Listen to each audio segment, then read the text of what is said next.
लोगोफोर जोंहा दिनै बोसोरनि महालय जयग' दङ दा बे जयग'नि थाखाय गासिबो रेडि खालामनानै दोनखाजोबनाय जाबाय आरो गासैबो रायजो राजायाबो सफैजोब्बाय नाथाय दा पुरहित बाबाखौ जों नेगासिनो दङ पुरहित बाबाया दा सफैथ'वाखै माबा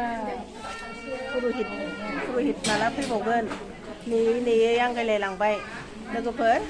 नै सफैबायनो नै सफैबाय पुरहितआ दासो सफैदों गामियाव मानसि थैदोंमोननो लोगोफोर बेनिफ्राय बावनो गोबाव जाबोबाय दे गुवारैनो हो औ श्रद्धा भक्ति जोंनि खुलुमजाग्रा मोदायानो जाबाय नै ज्योतिस्वर अग्नि ब्रह्म बयबो बे अग्नि ब्रह्मखौनो ज्योतिखौनो खुलुमगासिनो दङ बे सासेल' इसोर पूर्ण परब्रह्म ज्योति स्वरूपाय नमो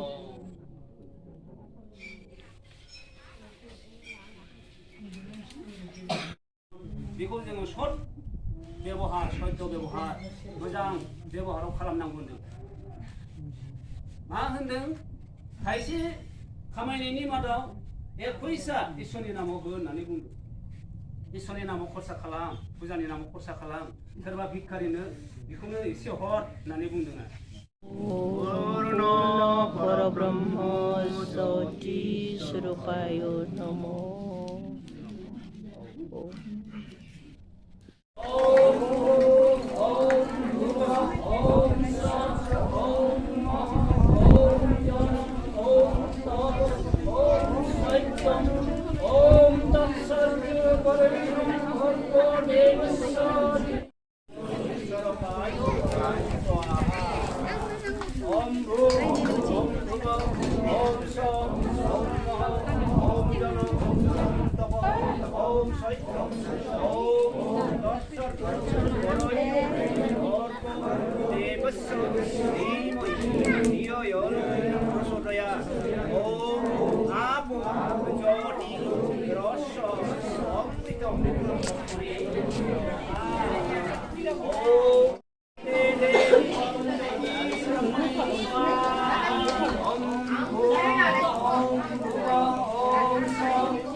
नै गासि जानोसै जोङो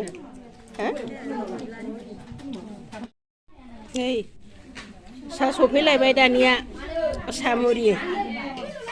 गासि जाखांबाय दाना सामुरि सफैलायबाय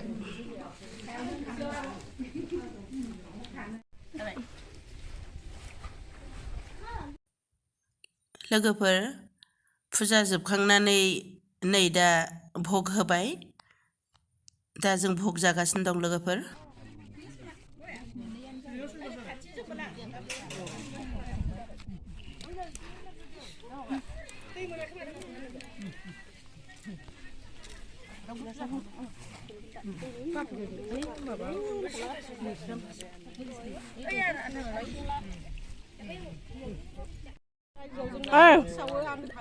आब' आं थांगोनसै दे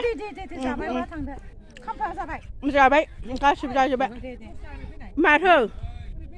मानो जों थांसै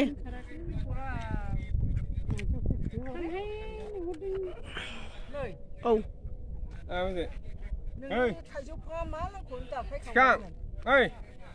मा दार्लिं मोसानायखौ सेंग्रा दार्लिं थांसै दे दे होमबा थांसै दे नोंसोर न'आ जादोंना जायाखै नोंसोर ओंखाम जादों जाखांबाय औ आं बावलायलांबायहाय लोगोफोर जोंना दिनै माबाया जोब्बाय महालय जयग'आ जोब्बाय लोगोफोर जों दा जाखांबाय लोंखांबाय जों दा थांनोसै बेनिफ्राय आंनि भिडिअखौ मोजां मोनोब्ला नोंथांमोनहा शेयार आरो साबस्क्राइब खालामनानै आंखौ हेफाजाब होदो थेंक इउ